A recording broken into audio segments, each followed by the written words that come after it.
those during the validation it was giving the predefined errors.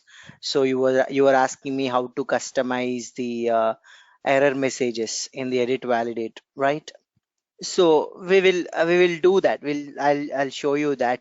Right. So let's go to the edit validate which we did in the for the Aadhaar card, right? So go to App Explorer. So your edit validate will be available under data model.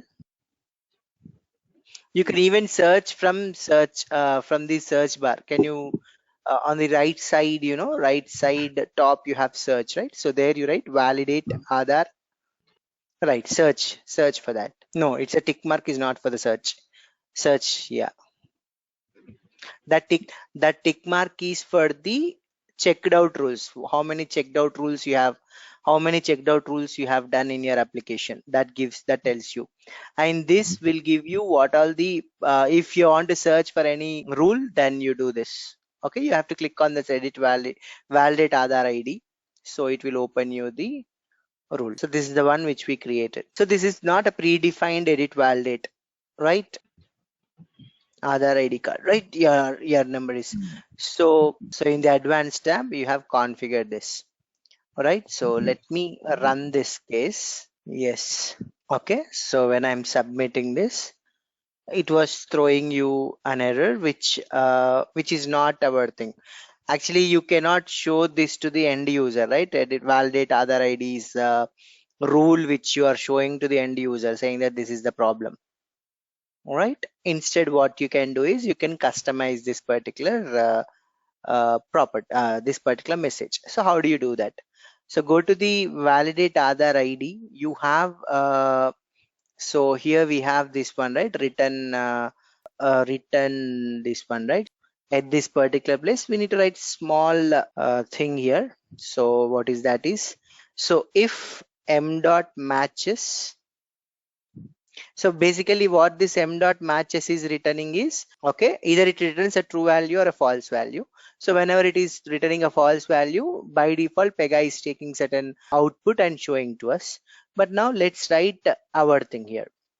So if it is true, yes, return m dot matches.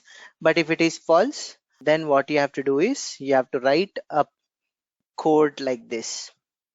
The property dot add message Aadhaar card must be in. So it should not start with 01, right? Okay, so should be in this format, and the first digit is not 0 and 1. You want to write like this. Okay, so else this one and return false. So check out. Yeah, so let's go to this. Let me go to action, refresh. So go. Can you write something on the Aadhaar card and submit?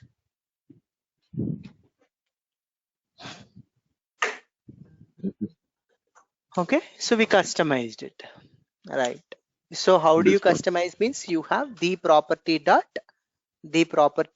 add message. Then if it is already predefined one, that means already OOTB edit validate rules will be there, right? As I shown you here, when we go to this Aadhaar card ID, so this is our validate rule. So these are all are already OOTB edit validate rules we created for us and showing it. How do you write your own error message for this? I mean, how do you customize this error message? Okay, so that also we'll see. Like for example, so let me take last name. Okay, in last name I'm giving you the 1 2 3 4 5. Actually should not give. So let me go to last name. So it should be what? Alpha. It should be alphabet only, right? Alphabetic validation. So this is OOTB edit validator. So which Pega has given to you.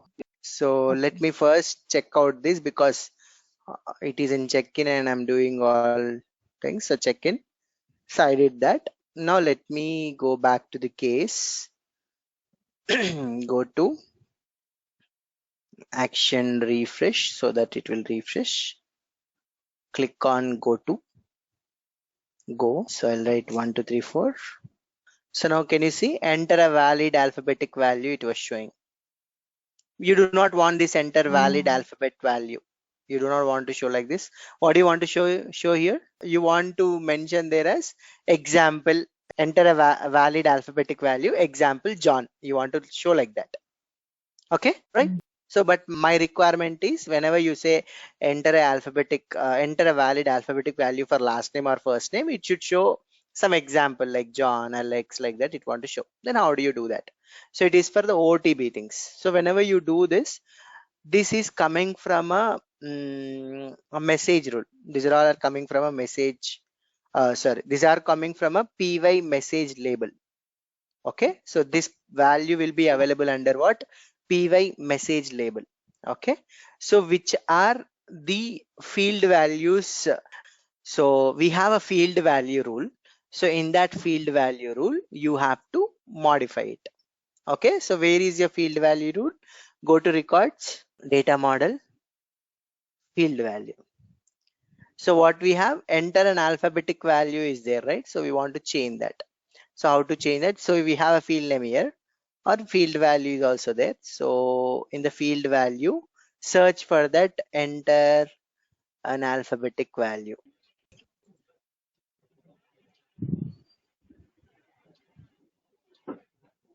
Yeah.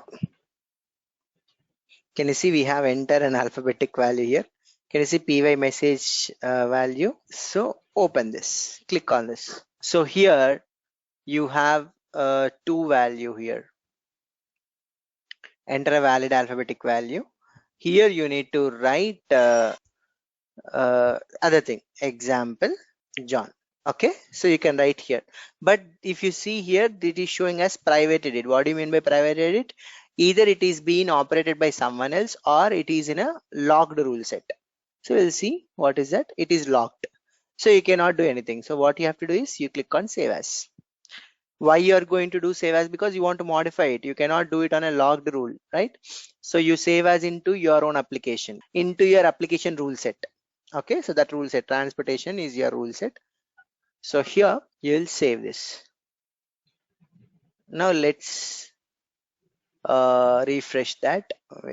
Can you see now? Example John has come.